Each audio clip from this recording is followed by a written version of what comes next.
Hi everyone, Renee here, and today I'm doing a brand spotlight on Drunk Elephant. This video is just, it's so long overdue, it's embarrassing. Luckily, a new product did come out in the beginning of the year, which I got to try and test out before doing this review, so I get to include it, and that's my excuse.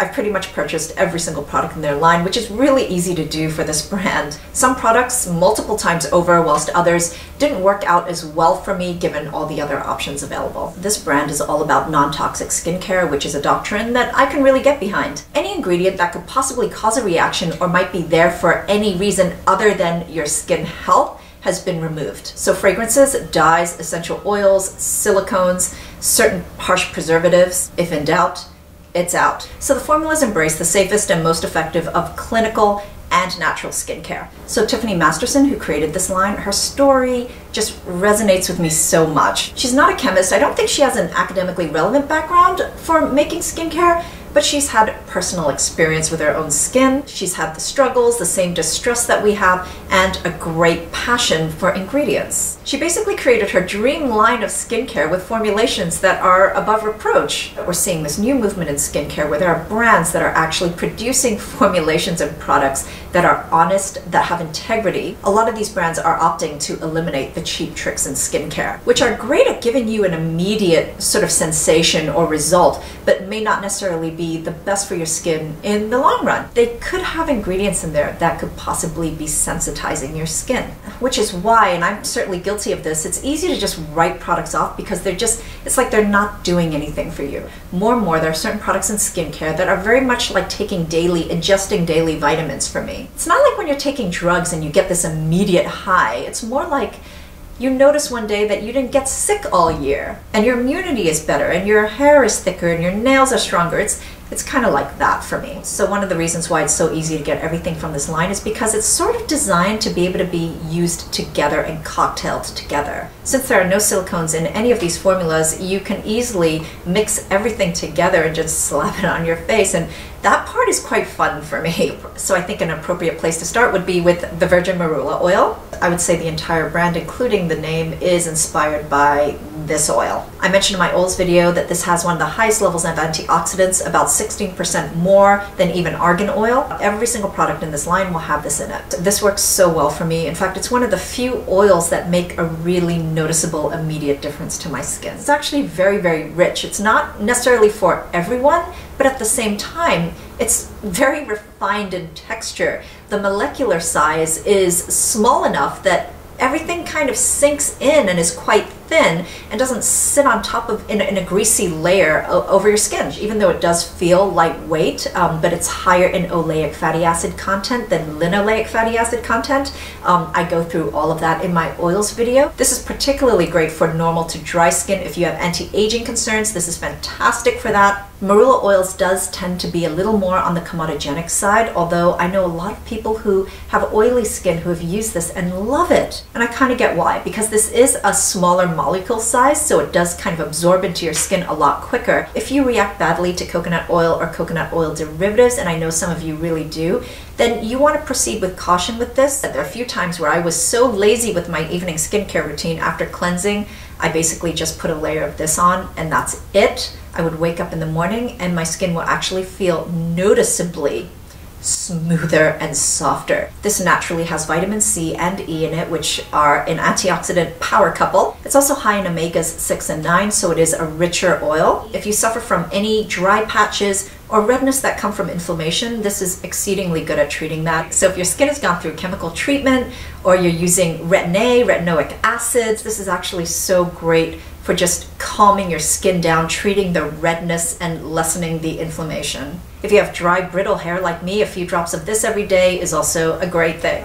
They have 2 cleansing bars, which I didn't purchase the full-size versions of. This came to me in their Littles kit. So these are cute little miniatures, which I was really happy to try. These are not soaps. These are soap-free, just like my beloved cleansing sticks. They basically use cleansing agents that are gentle enough for us to use on our skin with a low enough pH, but it's in a solid form. I personally am not a big fan of any kind of cleansing bar format. It's mainly a psychological storage issue for me. I don't know how to store it without being kind of grossed out. Cleansing sticks, on the other hand, are perfectly packaged for me. They're so handy, they're so easy to use, they're always covered, and they're always kept dry. For those of you who can't tolerate the cleansing sticks because of the high level of coconut oil derivatives, these two cleansers don't have any of that in them. So in my cleansing sticks video, I do explain that these cleansing bars are not as unhygienic as we think they are. The only possible area where bacteria can grow is when you're storing it and it gets all mushy. That's sort of like mushy, gooey, wet part. But as soon as you rinse that off under water, you're fine. So let's start off with the Juju bar. The idea behind this is that it's supposed to be perfect for your morning cleanse, but not every day. I read somewhere that Tiffany herself isn't a huge advocate of cleansing her face every morning. This is just something you do every once in a while. This is meant to give some exfoliation, but it's not what you expect, or at least it wasn't what I expected.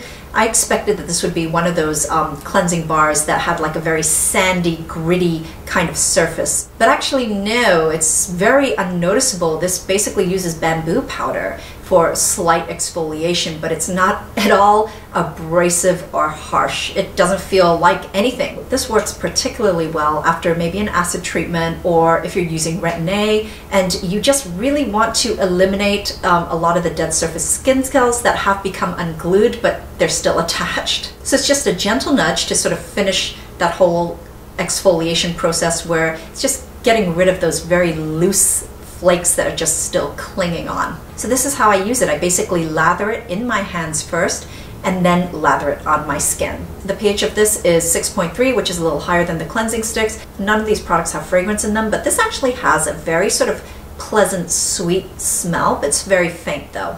Afterwards, my skin feels very smooth. It doesn't feel dry or tight. And now the Pekee bar. This is your evening second cleanse. This has a pH of 6.5. This is actually gentle enough where you can even use it over your eyes. I have, and I don't experience any stinging or anything like that. So this contains marula oil, pure honey, and blueberry extract. If these came in the form of cleansing sticks, I would be all over it. Now for the C-Firma Day Serum, which I have spoken about a lot. This was the vitamin C serum that I used all last year. It was the most consistent product in all my routines. Some of my thoughts on vitamin C are in my Ordinaries Part 2 review, and I'll definitely be doing a more in-depth video about my own thoughts on vitamin C products. Right now the market just seems to be exploding with so many new products that I am currently testing out for this video. So my preference in the last few years have been a vitamin C serum that uses L-Ascorbic Acid that's in liquid form that I can use during the day. So 15% is a perfect percentage. This checks all the boxes for me, and the pH range of this is between 3.3 and 3.5, which is within the range that it needs to be in for L-Ascorbic Acid to be most stable in a liquid formulation. So this also contains ferulic acid and vitamin E, just like SkinCeuticals, which not only helps stabilize this formulation, but it also really increases its antioxidant potency when it's paired together with L-Ascorbic Acid. Other than that, I love the packaging of this, which is airtight, which is really what you want for such a notoriously unstable ingredient. Light can't even get in here. I mean, it's just far more reasonable packaging. This also has green tea extracts in it, as well as a bunch of superfood extracts. And I mentioned in my serums video that antioxidants are just the ingredients that you can't really have too much of in skincare. They just work even better together. It's got licorice root for further brightening and soothing, as well as pumpkin ferment extract and cranberry enzymes to help keep the surface of your skin soft and smooth. And of course there's marula oil. So I personally love the way this feels and applies on my skin. I feel like it's quite hydrating. So when a brand like Drunk Elephant is built on integrity and so transparent, I tend to sort of trust the choices they make.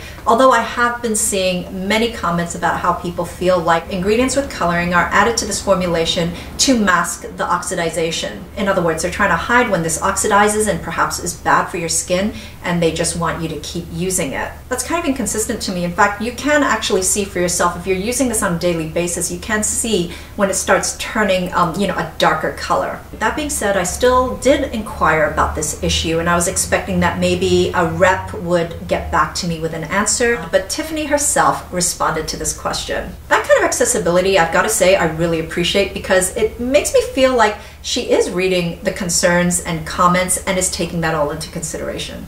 She actually responded to a few questions I had about the vitamin C, which I will paste in the description box down below so you can read it.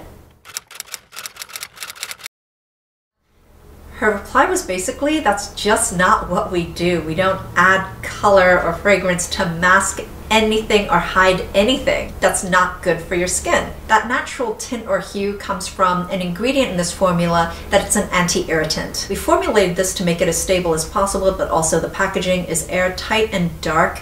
Other than that, vitamin C will still oxidize in liquid form. So it's recommended that you use this about 4 to 6 months. The minute it starts appearing like a dark brown or orange, it's just not going to be as effective anymore. A new fresh C-Firma should have a light golden hue. I know that a lot of people say put your vitamin C in the fridge. I have my own personal views about putting any kind of product in the fridge unless it actually tells you to do so. So I wanted to know if she felt that putting this in the fridge would delay the oxidation process, and she said no. Just store this in a cool, dry place. To which she replied, in theory, yes, you could actually just apply this every 3 days if you wanted, but for maximum benefit and results, you want to take advantage of the antioxidant and protective properties of this, especially under sunscreen. We're bombarded every single day with harsh environmental elements, whether it be the drying wind, the coldness, the sun, toxic pollutants. So it's good to apply every day to just make sure you're very well armed. She also wrote something super interesting, which is to use vitamin C twice a day would be a complete waste, because your skin is only capable of absorbing 20% of vitamin C per day. I always felt like the vitamin C serums, especially if it's L-Ascorbic Acid, that tell you to use their product twice daily are either trying to get you through more product or they just can't be that effective. If you'd like to see how I use this in a routine, I will link my morning routine down below for you. But this is usually the first product I put on my face in the morning after rinsing.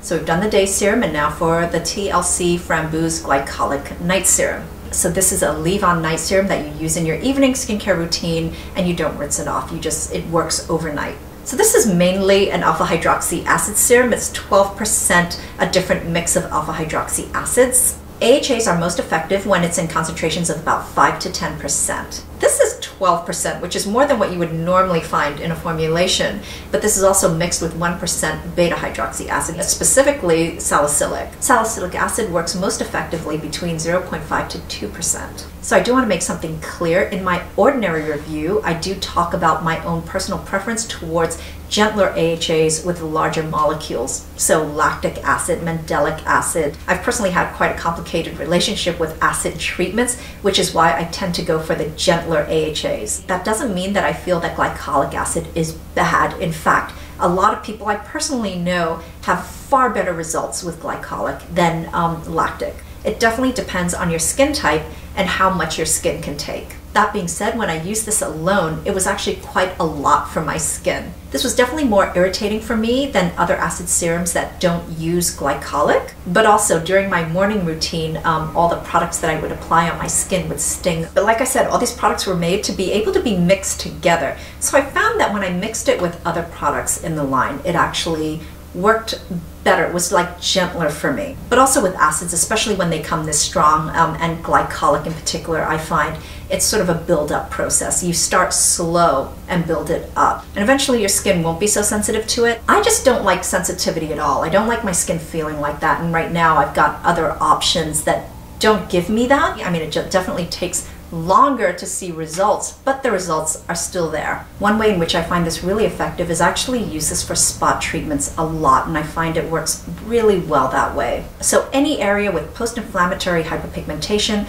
I use this to spot treat. Make sure that when you do apply this, your skin is dry. So if it's after cleansing or if it's after using a product like a toner, then make sure you wait enough time where your skin is completely dry and then use this, because combining this with moisture on your skin can actually cause more irritation. I personally use my acid serums after all my liquid applications, so after toner, after essence, but before moisturizer and oils. Well, that's it for the first part of this review. This was actually originally intended to just be one video. That's how I recorded it, but while I was editing, I realized at some point that this was just way too long. So part 2 will be uploaded very quickly for you, so do stay tuned. I will also include in that video a conclusion of which products are my personal favorites. As always, thank you so much for watching, and until next time, I'm wishing you great skin health. Bye!